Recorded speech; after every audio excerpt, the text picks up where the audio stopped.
Juntos somos cultura. Juntos somos cultura. Juntos somos cultura. Juntos somos cultura. Juntos somos cultura. Hola. Juntos somos cultura. Juntos somos cultura. Juntos somos cultura. Juntos somos cultura. Juntos. Bueno, muy buenas tardes a todos y a todas. En el municipio de Mosquera nos encontramos en este momento en el centro comercial Ecoplaza. Estamos dando inauguración a nuestro segundo festival literario Oralitura y Voces Alternativas. Queremos invitar a todas las personas que están caminando para que se acerquen, se puedan sentar y escuchar un rato esta conversación que tenemos a propósito más que de los libros y de la literatura, a propósito de la vida, ¿no? Y creo que eso nos convoca a todos y a todas de una manera muy puntual. Mi nombre es Giovanni Jaramillo Rojas, docente formador de la Escuela en Formación de Literatura del municipio de Mosquera, y tenemos la fortuna hoy, viernes, de contar con la presencia en nuestro municipio de un gran escritor colombiano, barranquillero, muy joven además, ¿no? Porque muchas veces estamos pensando que los escritores y las escritoras, gente grande, ¿no? Las barbas y todo ese tipo de cosas, y no, también tenemos la posibilidad de contar con voces muy jóvenes que nos están mostrando el mundo que habitamos desde diferentes latitudes. Entonces tenemos a Giuseppe Caputo como invitado hoy en nuestro encuentro. Giuseppe, ¿cómo estás? Hola Giovanni, bueno, pues muy contento de estar acá. Me da risa la palabra joven porque ya en un mes cumplo 40 años, pero bueno, en el oficio de la escritura la edad se va distinguiendo y uno sigue siendo joven muchos años más. Sí, totalmente. Y bueno, la idea es apuntarle al no envejecimiento. Bueno, tenemos que comenzar con la pregunta que siempre le hacemos a los escritores y escritoras, ¿no? Pero bueno, ¿cómo fue tu primer acercamiento a la literatura como lector? Y después, ¿cómo fue tu primer acercamiento a la literatura como escritor? Bueno, yo creo que esta historia es como muy común a muchos escritores, y es que yo fui un niño muy enfermizo. Yo tenía unas crisis de asma como muy severas que me mandaban al hospital, a la clínica, y entonces tenía que estar muchas semanas en cama, pues sin poder ir al colegio. Y en ese pues estar como en esa vida horizontal que trae la enfermedad, mis papás me empezaron a comprar como unos clásicos ilustrados adaptados para niños, entre esos Las Mil y Una Noches, Canción de Navidad de Dickens, etc. Y fue como con el cómic, con la novela gráfica, que son ediciones que ahora se están haciendo mucho. Por ejemplo, Sexto Piso, que está publicando muchas ediciones de clásicos adaptados, ilustrados. Fue ahí que empecé pues, a escribir. Pienso que cuando uno está ante historias o ante cualquier cosa que provoca un estremecimiento por la belleza, eso te genera un deseo de creación. Entonces recuerdo, por ejemplo, bueno, digamos, eso lo vemos mucho ahora cuando vemos un atardecer, que uno le toma una foto y lo sube en redes, ¿sí? Que uno se estremece ante algo bello y lo quiere reproducir. También fue así como yo empecé a escribir, leyendo unos pasajes que me parecían particularmente hermosos, y yo los empezaba a copiar en una libreta, literalmente a copiar, como que quería que algo se me pegara, algo de esa música o algo que también para mí era un poquito inasible, y lo reproducía. Entonces eso lo hice mucho con cuentos de Las Mil y Una Noches que mencionaba, más adelante con cuentos de Gabriel García Márquez. Entonces eso, directamente como que los copiaba. Y ahora todavía me gusta hacer eso. Y ahora tengo, por ejemplo, ya como documentos que pongo fragmentos, se llama fragmentos de libros que estoy leyendo, y ahí están Annie Ernaux, está Lupe Rumazo, está Didier Ribon, está Diamela Eltit, está Olga Orozco, está Silvia Moloy. Entonces ya autores, autoras, esa práctica sigue en mí. Ok, bueno, me llama mucho la atención como el acercamiento que tuviste también a propósito de la imagen, ¿no? como esa correlación que hay entre texto e imagen. ¿En ningún momento tuviste como esa discusión en tu cabeza de decir el cine, la pintura, la música, por qué la literatura por encima de esas otras expresiones, posibilidades expresivas? Bueno, por un lado, digamos, yo todas las artes las veo juntas, o sea, me cuesta como dividirlas. Entiendo que cada una tiene sus códigos, sí, que el cine tiene unos códigos, el teatro tiene unos códigos, la música tiene unos códigos, la literatura unos códigos, pero para mí, o sea, están siempre como en un diálogo que las hace de alguna manera inseparables. Lo mismo ya dentro de la literatura con la novela, sí, con los géneros literarios, la novela, la poesía, el cuento, la crónica, el ensayo, sí, como que yo todo lo siento como en un mismo espacio, en una misma constelación y me relaciono así. Eh, Desafortunadamente no tengo talento para dibujar, es algo que realmente me encantaría hacer. Y lo que yo hacía antes era que emulaba los dibujos de niños, sí, como dibujos de niños con crayolas, que era como mi forma como de dibujar sintiendo que lo estaba como acercando de alguna manera la imagen que tenía en mi cabeza con lo que estaba ocurriendo en el papel. Pero entonces me gusta pensar que yo dibujo con la palabra y que mis novelas lo que hacen es hacer como una éfrasis, es decir, una representación verbal de una representación visual, pero esa representación visual no existe. Es decir, me imagino como unas pinturas en mi cabeza, unas obras plásticas en mi cabeza, que luego escribo con palabras. O sea que lo que sucede alrededor de tu obra tiene que ver más con mostrar cosas que con contarlas, ¿puede ser? Sí, me gusta mostrar, pero también contar, o sea, es decir, eh, como que siento que la fuerza narrativa y la fuerza poética siempre están, no se eximen, mejor dicho, y que la fuerza de una imagen con la fuerza narrativa pues tampoco se eximen, así que yo creo que ahí está todo. Ok, perfecto. Bueno, ¿hay algún poder que tenga la literatura y que permita mostrar cosas o expresar cosas que tal vez otras artes no tengan? O al decir que todo es un mecanismo, digamos, orgánico, ¿no? Avanza hacia el mismo objetivo, que es expresar sentimientos, emociones, etcétera. Para mí, digamos, una buena obra de arte, sea literatura, sea música, sí, sea cine, más que repetir el mundo,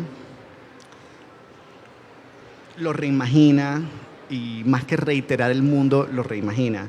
Me explico. Desde que nacemos, uno empieza a recibir unas ideas del mundo, desde las pancartas publicitarias, desde lo que nuestros padres dicen, desde lo que escuchamos en el colegio, desde las ideas de la religión, ¿sí? Si estamos en una sociedad, digamos, en la que la religión está muy presente, todas esas ideas, digamos, te empiezan a conformar, ¿sí? Como una idea del mundo en la que construcciones sociales, ¿sí? Como ideas del género, ¿sí? Como el deber ser de las personas, de nacer, graduarse del colegio, universidad, sí, como esa forma de entender el tiempo tan linealmente, como de a tal edad uno tiene que haber hecho tales cosas, sí, todas esas ideas como hegemónicas y dominantes de lo que debe ser el mundo, de lo que debe ser la vida, todo el tiempo se te empiezan a permear. Y para mí las obras de arte como poderosas lo que hacen es que agrietan todas esas ideas, todos esos valores, y no solo desde su contenido, sino también desde su forma, ¿sí? Por ejemplo, ahorita con todo el tema de la Feria del Libro de Madrid, que se habló mucho de que la literatura siempre es política, no solo es política en sus temas, ¿sí? También es política en sus formas. Por ejemplo, estamos en un tiempo en el que hay como una celebración o un aplauso a ideas como de la rapidez, del consumo rápido, de la eficiencia, sí, ideas neoliberales, ideas capitalistas. Entonces, hay obras que abrazan o que acogen esas ideas de rapidez, de eficiencias, y luego hay otras obras que refutan esas ideas. Entonces eso para mí también es político. Y también desde la forma, ¿sí? Desde unas prosas más lentas, más líricas, que no apelan a que el lector vaya y se las pase así rápido. Eso también es una forma de repensar políticamente el mundo o los valores sociales dominantes. Ok, Giuseppe, ¿qué existencia tuya te gusta más? ¿La existencia como lector o la existencia como escritor? ¿Cuál disfrutas más o qué diferencias hay?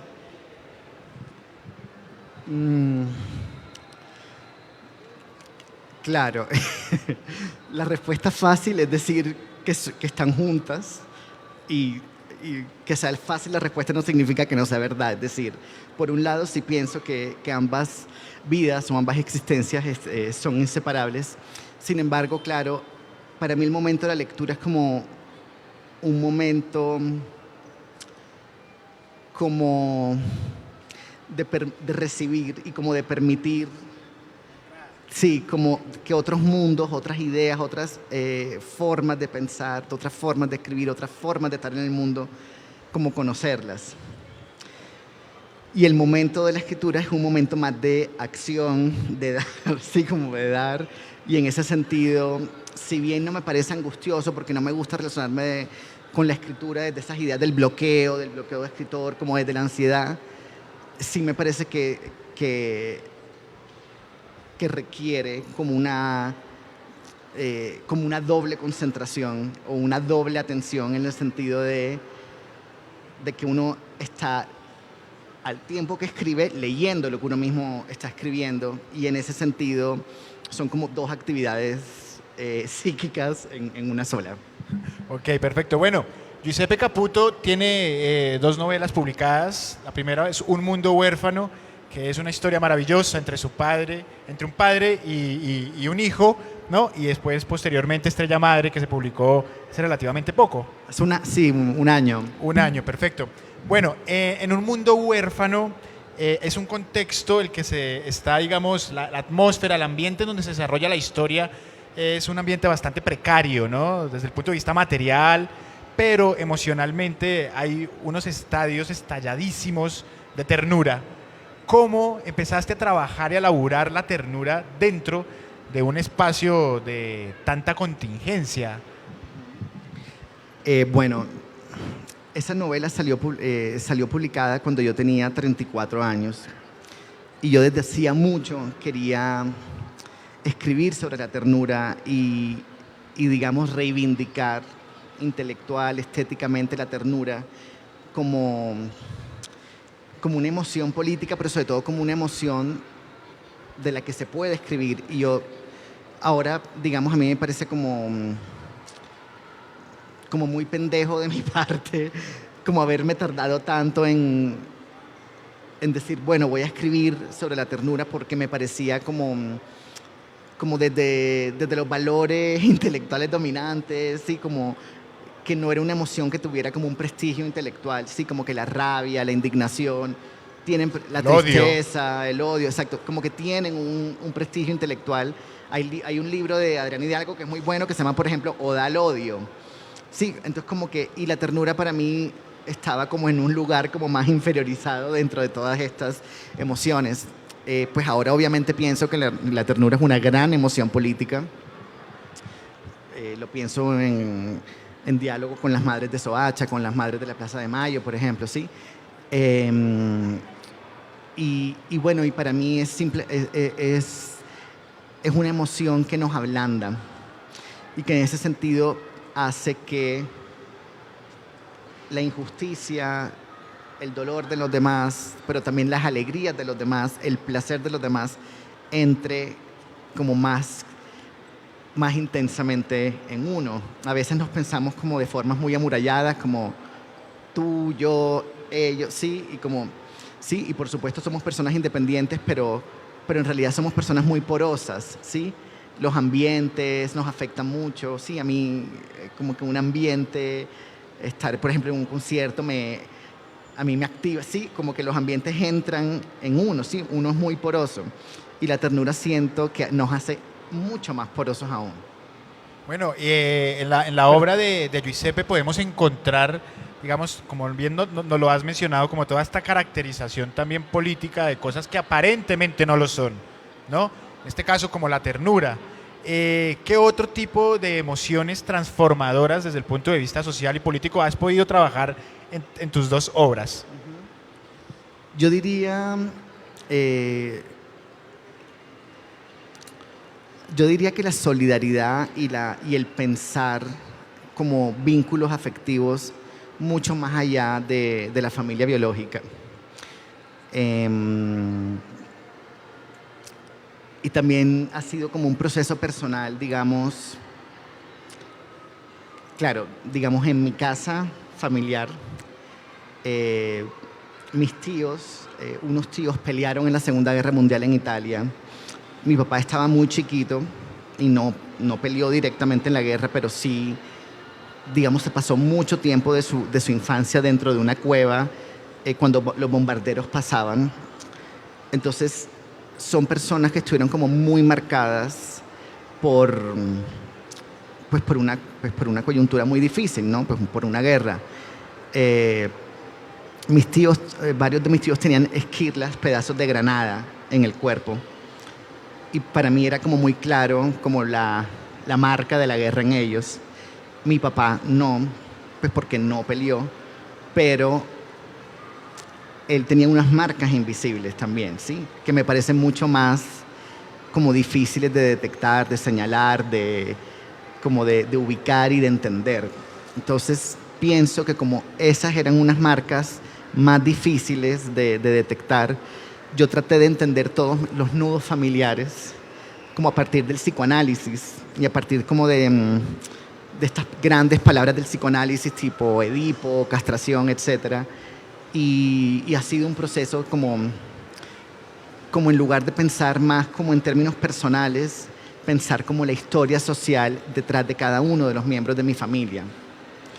Entonces diría que, para responder la pregunta, que yo siento que como la gran emoción o una emoción movilizante socialmente sería justamente no individualizar como los dolores y las alegrías personales, sino entenderlas como parte de unas historias sociales, ¿sí? Se dice muchas veces, por ejemplo, como que la historia en mayúscula, o que, sí, como autores que dicen, me interesa pensar la historia en mayúsculas y cómo la historia en mayúsculas entra en las vidas individuales, pero a veces entienden eso de maneras como muy directas, tipo la granada en la piel, ¿sí? Pero esa historia también entra de maneras como mucho más indirectas, ¿sí? Y terminan formando palabras como la desigualdad, ¿sí? Palabras como la explotación, etc. Entonces, te diría que para mí, en los libros, como que ha sido como importante es pensar a cada personaje en su historia social, ¿sí? Y cuando tú hablabas de precariedad, es eso, pero la precariedad no es, la precariedad tiene unas causas, sí, que pueden parecer lejanas, pero que tiene unos responsables concretos, por lejanos que parezcan, etcétera, etcétera, etcétera. Entonces, y eso se termina como entrando en las vidas particulares de maneras que no son obvias y que se sienten como nací pobre y punto, ¿sí? Como... Ahí va, hay algo que me llama muchísimo la atención y es como desde estos entornos y estos contextos, Giuseppe, que son aparentemente hostiles y violentos, puede surgir también una flor, ¿no? Eso quedó muy claro con todo el tema del paro nacional. Cómo se pueden gestionar cambios y transformaciones a partir del cariño, de la unión, de la horizontalidad y de la transparencia. Mientras que históricamente nos han metido en la cabeza que solo se puede desde el odio y desde la rabia, ¿no? Entonces, en esta medida, te quería preguntar cómo dentro de las novelas que has escrito has podido también encontrar nuevas dimensiones de relacionarte con el mundo tú como autor y cómo eso te ha servido también para conocer a tu entorno, porque la novela, la literatura en sí misma, pues es toda una labor sociológica incluso, ¿no? De reconocimiento de quienes nos rodean y de lo que somos finalmente. Que me encanta eso que dices porque, por ejemplo, en Un Mundo Huérfano hay un personaje que se llama Olguita, que es una mujer muy religiosa y que ella hace un monólogo sobre la relación que ella tiene con Dios y con Jesús. Y en un momento ella dice, o se queja más bien de que hay personas que le dicen que ella está como enamorada de su dolor y enamorada de su sufrimiento. Y ella dice, es que en mi vida no solamente ha habido dolor y en mi vida no solamente ha habido sufrimiento, también ha habido alegría y mucha. Y entonces eso yo lo extiendo también a los pueblos y a las comunidades, es decir, como que escribir sobre una comunidad o sobre un pueblo solamente desde las injusticias que sufren y no desde sus formas particulares de resistencia, de alegría. Sí, eso me parece, o sea, enfocarse solo en la miseria y no ver sus luchas, ¿sí? Y sus alegrías y las formas que han encontrado de no sentirse condenados, ¿sí? O de rehusarse a sentirse condenados o de rechazar las condenas. Eso me parece muy importante también como escribir y como mirar y como tratar de entender y eso pues fue lo que cambió esto, ¿no? Esto fue lo que pasó con el paro, ¿sí? Que ahí está como desde mucha alegría. Ahorita estuve en Barranquilla, mi ciudad, y me preguntaban como cuál sería el carnaval en Bogotá, o cómo sería un carnaval en Bogotá. Y yo dije, pues el paro. La revolución. Es que además es más carnaval que el carnaval, porque el carnaval de Barranquilla ocurre en unos días establecidos por la alcaldía, ¿sí? Es decir, es una fiesta que, si bien es una fiesta maravillosa y sí, o sea, es una fiesta que está controlada, permitida, digamos, pues por los poderes políticos, económicos y culturales, ¿sí? El paro, por eso yo digo, es más carnaval que el carnaval, porque no le pide permiso a los poderes, o sea, ocurre justamente para buscar una transformación necesaria y urgente. No, y tiene que ver como el arte, el mundo del arte, cómo irrumpe en un momento en la vida de uno, ¿no? Una obra, por ejemplo, ¿no? Tiene que ver con eso, digamos, en cómo de un momento a otro comienzan a establecerse vínculos sociales que permiten pensar el mundo de otra manera y accionar para que las cosas puedan cambiarse, ¿no? Bueno, y es lo que hablábamos al inicio de la belleza. Cuando la belleza irrumpe, un amanecer, un atardecer, que uno le toma foto porque lo quiere reproducir, lo mismo, ¿sí? A veces había como pequeñas marchas que provocaban como que la gente se sumara y se fuera como haciendo más grande, o sea, también provoca una reproducción. Ok, bueno, ¿cuáles fueron esas obras que desde chico a ti, bueno, ya me mencionaste Las Mil y Una Noches, pero qué otras obras nos puedes contar acá que fueron detonantes para ti? Que te dijeron un día, Giuseppe estaba mirando al cielo y dijo, sí, yo realmente quiero ser escritor, quiero escribir como él o como ella. Sí, mira, te diría como dos respuestas muy concretas. Yo estudié en un colegio católico y yo fui muy creyente. Y en el colegio nos mandaban a leer pues, poesía mística. San Juan de la Cruz, Santa Teresa de Jesús, Sor Juana. Y, o sea, en ella en esas obras, en esas voces yo veía un no sé qué que yo quería que se me pegara. Pero, claro, la mística tiene como este deseo como de una unión con lo absoluto, una unión con Dios, un abrazo con Dios. Y el recurso como que muchos místicos utilizaron para escribir esa unión con Dios era pues el oxímoron, el sol oscuro, ¿sí? La luz negra, que de hecho Un Mundo Huérfano empieza como con una luz negra, ¿sí? Como con esas palabras como aparentemente irreconciliables que en un estado místico se reconcilian. Y entonces como yo tenía esa formación católica, pero a la vez en Barranquilla está toda esta fiesta pagana que es el carnaval, para mí también estaban como esas dos músicas, la de las plegarias católicas y la del carnaval como en mí. Y yo decía como, bueno, yo como junto esto, ¿sí? Como junto esto en una sola música. Y luego más adelante, sí, porque yo no tuve como un maestro o como un guía, ¿sí? Que me ayudara como a decir, mira, lee esto, lee esto, lee esto. Entonces yo fui como muy ecléctico y leía, sí, de repente un Pablo Coelho, sin saber si era bueno o no, lo veía en la librería y yo, bueno, sí, como muy saltando. Pero un día llegué a El tambor de hojalata de Günter Grass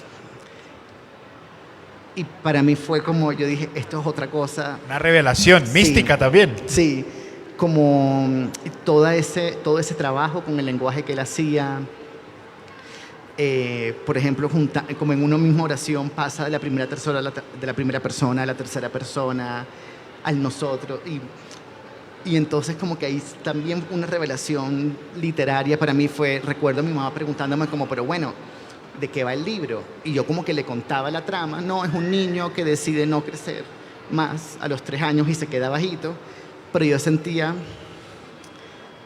es que si no lo lee no va a entender, o sea, es decir, no hay nada que yo pueda decir que traduzca esto si no es leyéndolo, ¿sí?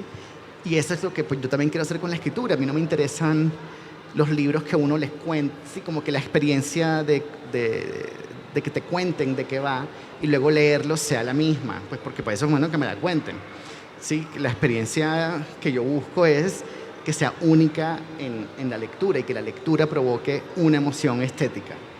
Ok, Giuseppe, durante muchísimo tiempo nos han hecho creer que la diversidad es mala. Y en los últimos años nos hemos dado cuenta que es todo lo contrario. Y no es que lo hayamos descubierto, sino que comenzamos a verlo realmente. ¿Por qué es importante la diversidad en todos los aspectos de la vida? Y en la literatura, por supuesto. Que la diversidad siempre está, como lo dijiste, o sea, el problema es que hay como unas miradas o unos ojos aplanadores que buscan como no verla o invisibilizarla, buscando pues alguna tranquilidad, ¿no? Como una tranquilidad personal o algún tipo de calma ontológica. Como hablábamos, no recuerdo si hablábamos al inicio de que, claro, uno nace, sí, lo hablábamos al inicio, que uno nace en un orden social y uno nace en un orden sexual. Y en ese orden social y en ese orden sexual hay unas jerarquías, ¿sí? En el orden social, pues claramente las élites, los millonarios están arriba y las clases populares abajo. En el orden sexual, la heterosexualidad está arriba y todas las sexualidades disidentes estarían abajo, o sea, la homosexualidad, pero también las identidades de género diversas, como sí, las personas transgénero, etc. Entonces, y en esos órdenes, como decía, están inferiorizados y las personas conscientemente o inconscientemente insisten en esa inferiorización. Entonces, por ejemplo, desde que uno está chiquito, esos órdenes te los van comunicando, ¿sí? Imponiendo, me parece. Sí, como imponiendo, sí, pero como que son cosas que como que a veces ni siquiera tan explícitamente te dicen, sino como que dicen cosas, por ejemplo, como sí, los niños no juegan con esto, las niñas sí juegan con esto, sí, ese tipo de cosas. Entonces eso se empieza a incorporar y entonces, claro, un niño que empieza a jugar, por ejemplo, con Barbies, etcétera, y ya lo empiezan a insultar porque está haciendo eso, pero no entiende muy bien por qué, hasta que cuando ya está más grande, ya explícitamente llega la injuria y lo insultan, ¿sí? Le dicen la palabra maricón, lo que sí, como cualquier palabra que le quieran decir, y ahí ya el orden sexual entra y te lo marcan a fuego y sangre. Entonces, claro, y ahí con esa marca llega una vergüenza, ¿sí? Entra la vergüenza. Entonces, pues lo que se ha hecho todo este tiempo y como de todos los activismos y también pues desde otras literaturas, pues ha sido justamente convertir esas vergüenzas en orgullos sólidos. Por eso la marcha también se llama la marcha del orgullo, o sea, porque es como lo contrario de la vergüenza, ¿no? No, y que son órdenes que van siendo impuestos tal cual como le dicen a uno como, hey, los niños no juegan con Barbies, así como hay que cepillarse los dientes antes de dormir. Y la gente lo va asumiendo. Y eso se va y se siente, y son códigos sociales, ¿sí? Pero que se sienten como naturaleza, como naturales, porque son muy viejos y porque uno siente porque los has escuchado toda la vida, ¿sí? Entonces uno los siente como si fueran parte de un paisaje, pero en realidad son construcciones sociales. Ok, bueno, no recuerdo muy bien, y lo voy a parafrasear re mal, pero en algún lado, en algún momento, un autor como García Márquez dijo que si el mundo estuviera siendo dirigido por las mujeres, pues sería algo completamente diferente por una parte, pero también como que tendría muchas más cuestiones para orgullecerse, ¿no? ¿Qué piensas de eso? No, que no necesariamente, o sea, es decir, mientras hay una conciencia feminista, sí, una búsqueda de acabar con la explotación de las personas, sí, sea hombre o sea mujer, pues maravilloso, pero no necesariamente una mujer es feminista, o sea, sí, no sé, no creo que Colombia fuera muy distinta si Marta Lucía Ramírez fuera la presidenta, por ejemplo. O sea, no, sí, porque No es misa ni... está en las miradas, en los valores y finalmente en el entendimiento de cómo pues hay políticas que empobrecen más a unas personas y benefician más a otras, ¿sí? O sea, para mí es como algo muy... O sea, que pasa por ahí. Entonces, si esa sensibilidad está sí, como en quien sea, maravilloso, pero no creo que o sea, como de por sí ya sea como, bueno, Margaret Thatcher, un desastre. O sea, sí, no, o sea, no creo que haya una sensibilidad muy distinta al macho más horrible, ¿sí? Ahí va, perfecto. Bueno, eres docente, eres profesor de literatura del Instituto Caro y Cuervo, el director del programa de la maestría, ¿no?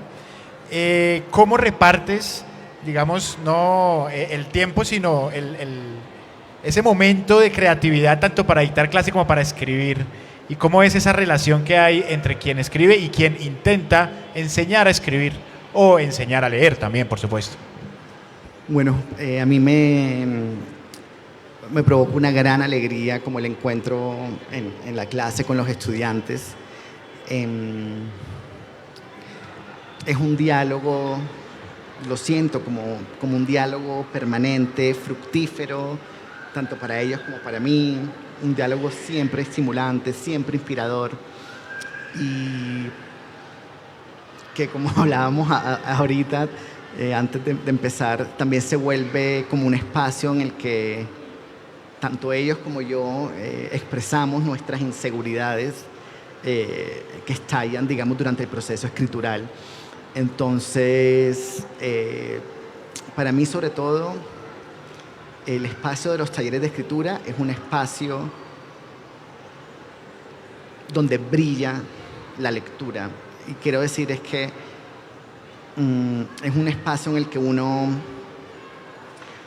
detecta lo que el estudiante quiere hacer, busca el deseo del estudiante, así él no lo tenga muy claro, o busca el deseo del texto y a partir de ahí comenta para que él siga por ese camino.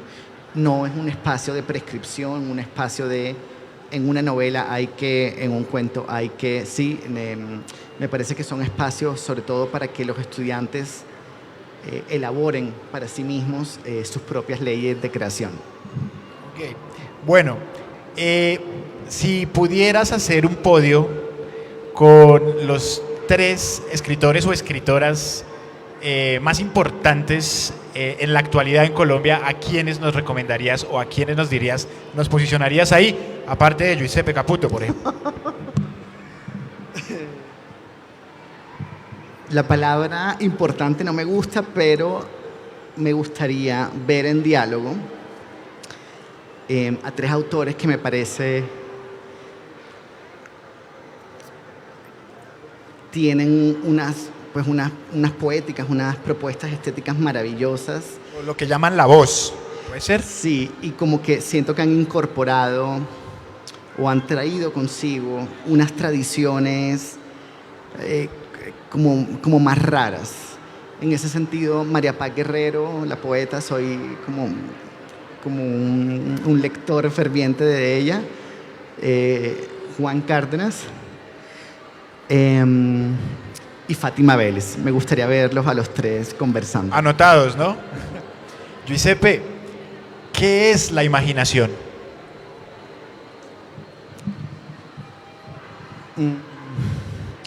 Para mí es como el camino más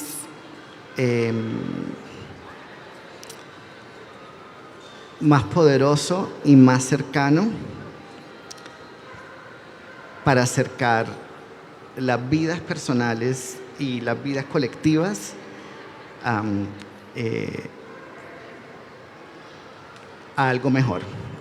A lo que, la imaginación es lo que permite acercar nuestras vidas concretas, tal y como son, a lo que deseamos. ¿Hay diferencias entre la imaginación y la intuición, por ejemplo? Para mí la intuición es un saber prereflexivo, preconsciente. Para mí la intuición es una forma de conocimiento. De la misma forma como los sueños son una forma de conocimiento. Yo tengo unos sueños espectaculares que yo digo... Si pudiera escribirlos. Gracias inconsciente, porque me acabas de enseñar mucho y como que me acabas de mostrar mucho. Y siento, por ejemplo, que así como la intuición, como que el inconsciente siempre ve antes que nuestros ojos conscientes.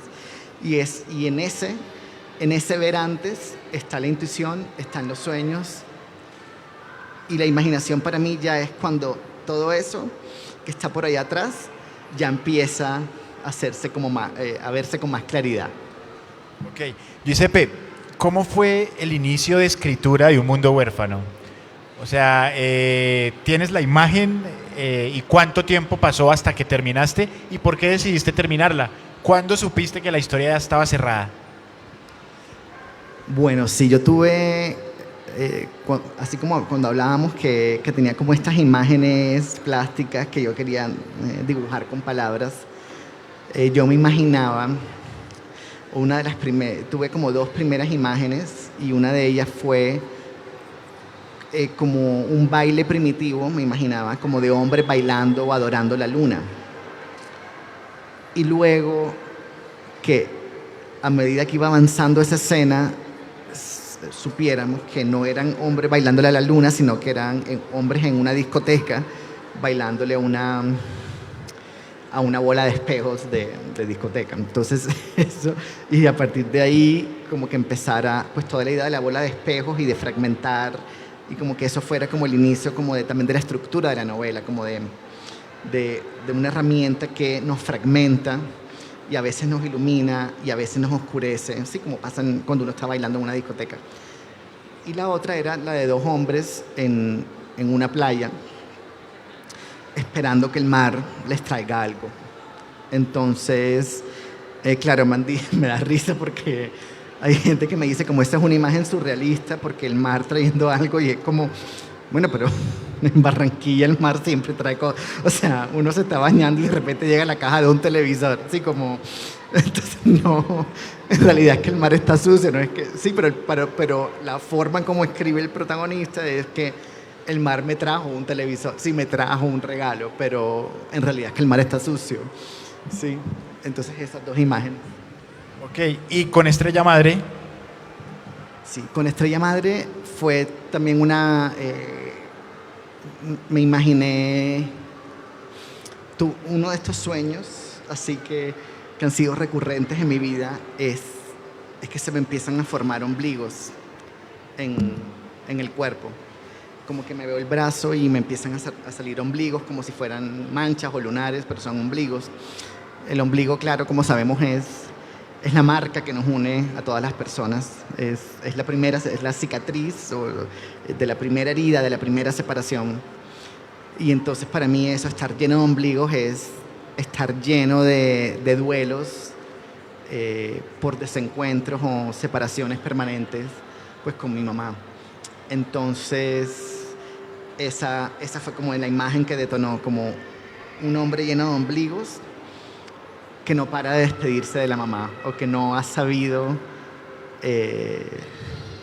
claro, que si se sigue separando de la mamá es porque finalmente no ha sabido desprenderse realmente y necesita una y otra vez separarse y separarse y separarse y separarse hasta ya lograr como una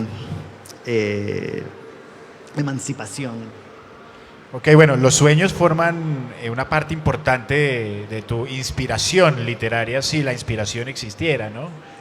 ¿Qué tanto influye la realidad en tus obras? Uno puede identificar cosas muy personales de tu biografía, si te conoce mucho en tus obras, o tiendes más bien a tomar distancia y alejarte. No, yo pienso que siempre la escritura es un diálogo con nuestra memoria y con nuestras tradiciones literarias.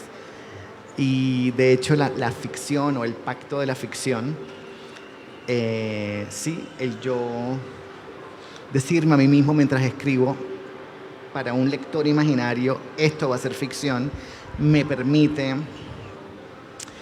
como una desnudez como más radical.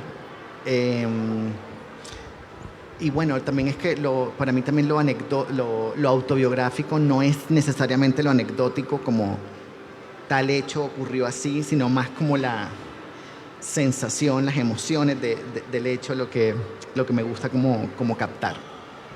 Ok, bueno, perfecto. ¿Has coqueteado con la poesía?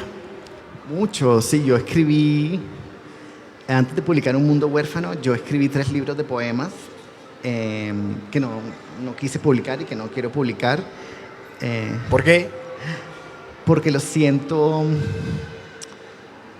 Hay algo que me pasa con el encabalgamiento, con la forma en cómo se rompen los versos, que yo siento que siempre puede ser mejor, que siempre le puedo dar vueltas, que siempre. Entonces, como que nunca tengo la sensación de lo terminé, sino como de que podría seguirlo trabajando infinitamente.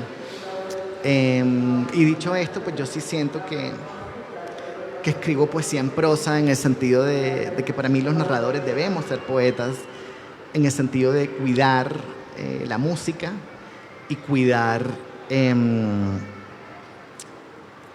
como el sentido de cada palabra, ¿sí? Como dice Borges, que no hay sinónimos. Entonces, como pensar realmente cada palabra y cuidar mucho la música de la prosa. Ok, bueno, en nuestra franja de adolescencia y juventud llegan muchos chicos y chicas con un gusto, pero tremendo por la ciencia ficción. Y yo no soy muy amigo de la ciencia ficción, entonces me han puesto a estudiar para poderles hablar de ciencia ficción. ¿Cómo te va con la ciencia ficción? Me gusta leer y me gusta también leer la fantasía, porque para mí son formas de extrañamiento de la realidad o como formas de llevar ciertos aspectos de la realidad como a lugares, como de alguna forma exagerarlos o llevarlos más allá. Y en ese sentido para mí funcionan como lupas, ¿sí? Como lupas de aspectos concretos de la realidad. Entonces, sobre todo leo fantasía. Me gusta más, por ejemplo, hace poquito estuve para un ensayo que escribí, releí Alicia en el País de las Maravillas, Narnia, Peter Pan, El Mago de Oz. Y me da risa cuando la gente dice como que entienden esa imaginación de esos libros como una evasión de la realidad, cuando en realidad todos los protagonistas de estos libros, Alicia, Peter Pan, los 4 niños de Narnia, Dorothy, o sea, llegan a unas tierras que están siendo tiranizadas, ¿sí? O que están siendo gobernadas por tiranos y los derrocan. Entonces, o sea, esto que supuestamente es como una evasión de la realidad son unos libros mega políticos, como explícitamente políticos, donde se habla como de, literalmente en El Mago de Oz se habla de pueblos esclavizados, ¿sí? Y de cómo eso, Dorothy conoce al león, sí, como se empiezan a formar lo que hablábamos, estos lazos no de familia biológica, sino unos lazos de comunidad, ¿sí? Que terminan siendo muy movilizantes política y socialmente. Sí, yo recuerdo bastante, digamos, en una sesión en la que tuvimos, estábamos leyendo Frankenstein, ¿no? Ah, maravilloso, sí. ¿Cómo carajos alguien se puede imaginar a un Frankenstein? Y decía, bueno, eso tiene una connotación social, totalmente, ¿no? Una revolución industrial, todo está con un avance muy vertiginoso y alguien dice como, bueno, la ciencia va tan, pero tan rápido que en algún momento va a crear un un ser mitad experimento científico y mitad humano que va a salir y va a causar estragos. ¿Nunca te has sentido como con ganas de generar un personaje como con características, lejos de que sean surreales, como muy monstruosas? Bueno, de hecho, en uno de estos libros de poemas que escribí, que no publiqué, hay una escena tipo Frankenstein en el que a un hijo y a una mamá le dejan como a una persona mutilada en una bolsa de basura y ellos empiezan a tejerlo y que cuando lo terminan de tejer, él se levanta y les dice, a los dos les dice mami. Entonces que era una forma también como de cómo esta persona externa empareja de alguna forma románticamente a la mamá y al hijo. Ok, bueno. ¿Estás trabajando ahora en algo? Sí, creo que sí. Es un libro que me he puesto como que he querido hacer que sea muy distinto a estas dos novelas, que yo las siento como muy hermanadas, y que son como unas novelas espejo de alguna forma. Y pienso que sí, como que está todavía en un momento como muy inicial, tomando las primeras decisiones, pero sí pienso que el pacto que me hago yo conmigo mismo mientras lo escribo sí va a ser muy distinto al de las otras novelas. Bueno, una estudiante de juventud, fanática tuya, que no nos pudo acompañar hoy lastimosamente, le mandamos un saludo a Luisa. Hola Luisa. Dijo una pregunta, me dijo, pero me parece que es medio tonta, pero a mí no me parece para nada tonta, Luisa. Y es que ella quería saber cómo son tus hábitos de escritura. A mí me parece eso algo muy elemental, porque pues todos y todas las personas que intentamos escribir algo, pues nos funciona de una manera diferente. Entonces solo quería extenderte la pregunta de Luisa. ¿Cómo escribes? ¿A qué horas? ¿Te persignas? ¿Tomas té? ¿Tomas café? ¿Tomas whisky? ¿Qué pasa? Bueno, lo primero es que no me gusta pensar la escritura ni como una obligación, ni como una disciplina, ni como una burocracia, sino como algo que está libre de todo eso. O sea, para obligaciones y burocracias ya uno tiene pues la vida, los trabajos, el pagar los servicios, sí, como eso.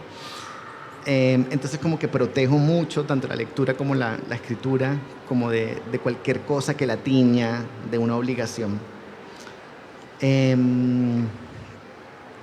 Y me gusta es dejar saber que voy a tener como 2-3 horas como hacia adelante, como libres de mi trabajo, por ejemplo, en la maestría, que hay unos momentos administrativos que son, sí, y que te llevan como a otro lugar. Entonces como las protejo también de que se cruce con eso y simplemente tratar de convertirlo como en una rutina feliz, que es diferente a la obligación, ¿no?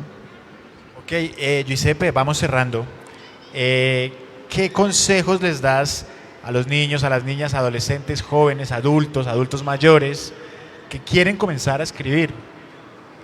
¿Cuáles son esos tips que tú les das o ese ánimo tal vez que podrías tú, digamos que, desdoblar? Bueno, primero que lean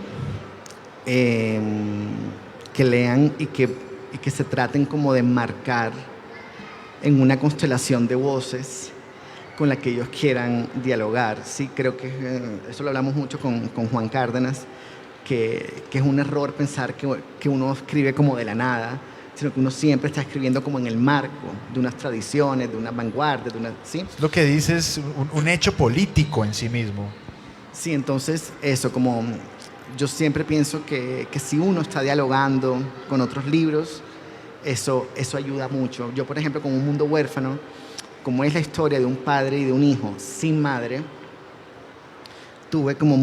releí antes de sentarme a escribir Pinocho, que está Pinocho y Gepetto, sí, Frankenstein, que también es un padre y un hijo sin madre,